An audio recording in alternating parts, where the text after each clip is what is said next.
In this video, I'm gonna show you the easiest DIY that you're gonna do on your BMW N54 that surprisingly enough, someone will exactly charge you for this, but not to fear, we're starting right now.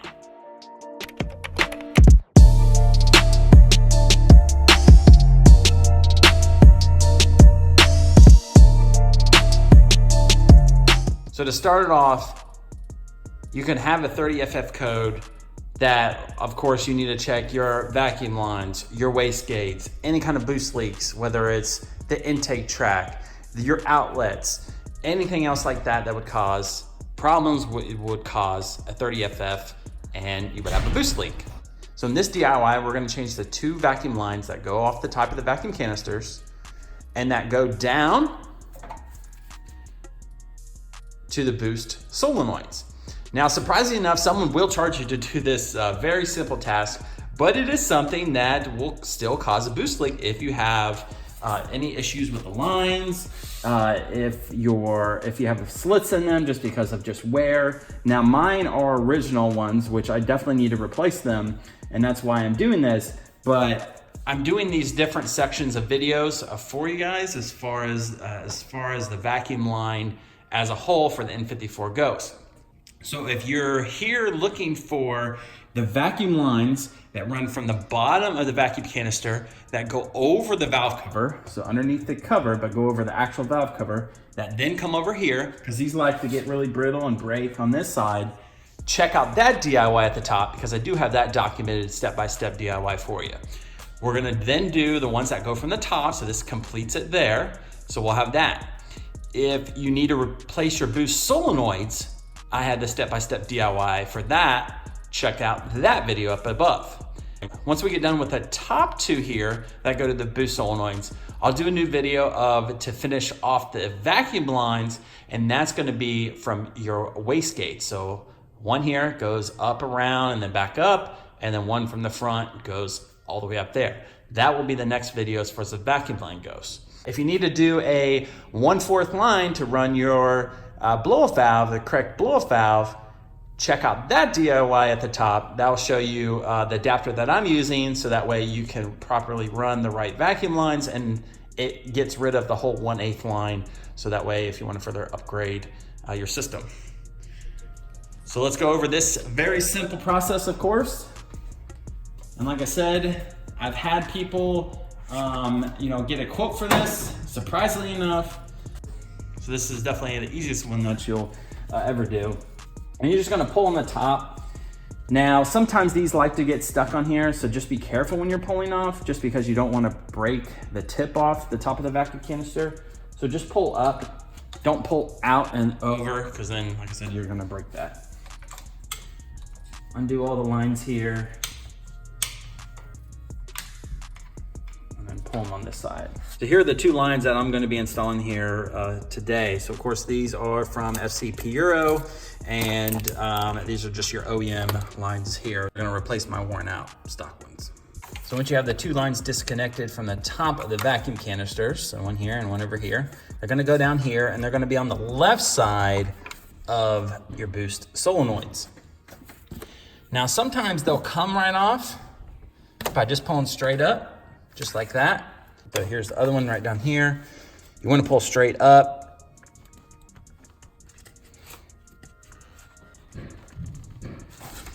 Perfect example, this one seems to be just a little too tight on there.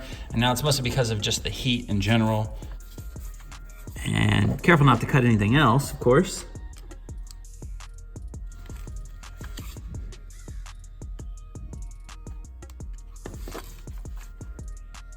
You're basically making a small incision at the base of it.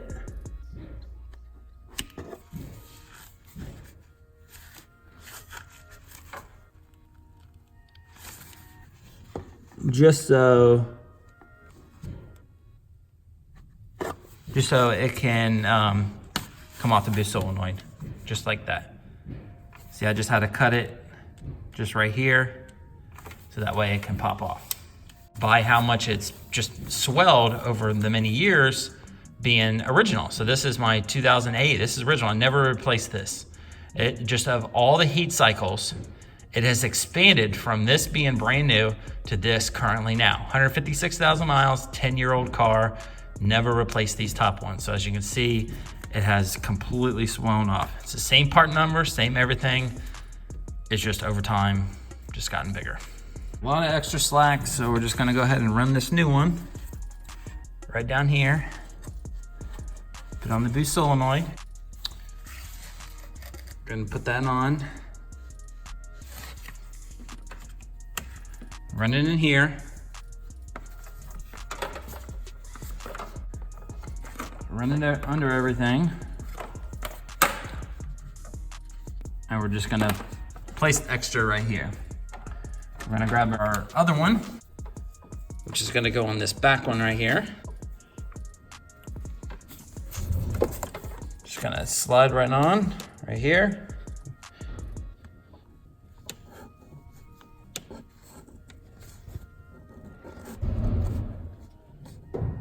Push it all the way down. Then you're gonna run the same line to the same opening right here. Tuck it underneath.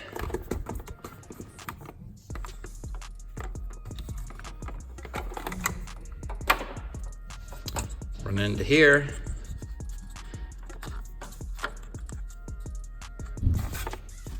And all is good. And pushed all the way down. Now we'll go ahead and cut off the excess and then attach it to the top of the vacuum canisters. Now we're ready to cut the excess slack that we have here in the lines. They give you a little bit extra. So this one is gonna go to this front one. So let me maneuver some of these hoses in here.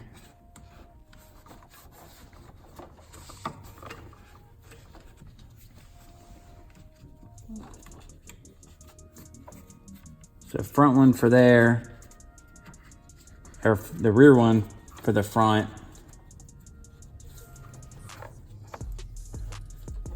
I'm gonna go just a little extra as well.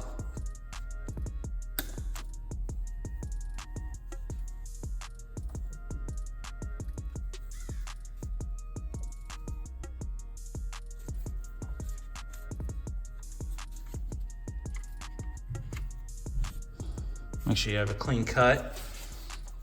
Same with this one. Gonna have it go up just a little bit. Try not to kink it at all.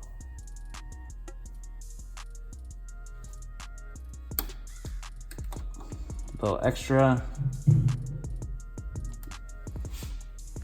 Just like that.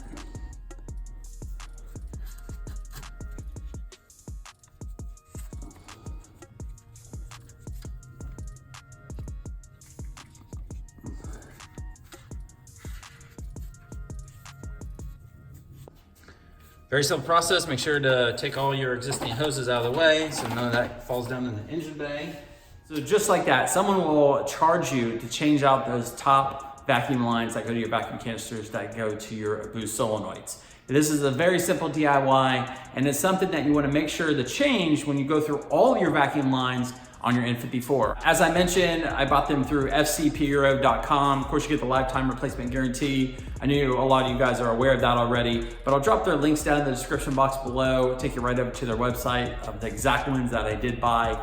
So that way, if you guys are needing to replace them out, you can go ahead and do so. So check out my other related video for the vacuum lines that I posted early in this video. So I am replacing them all with original OEM vacuum lines. That's something I wanted to do on this car. So that's why you'll see references to that. So I didn't go with a different brand for that. So I'm just keeping it very simple. All right, guys, thanks again for all the support. Big thumbs up on this very simple DIY. Subscribe to the channel if you haven't already. I appreciate you coming back if you are a current subscriber. So thanks again, and we'll be chatting soon.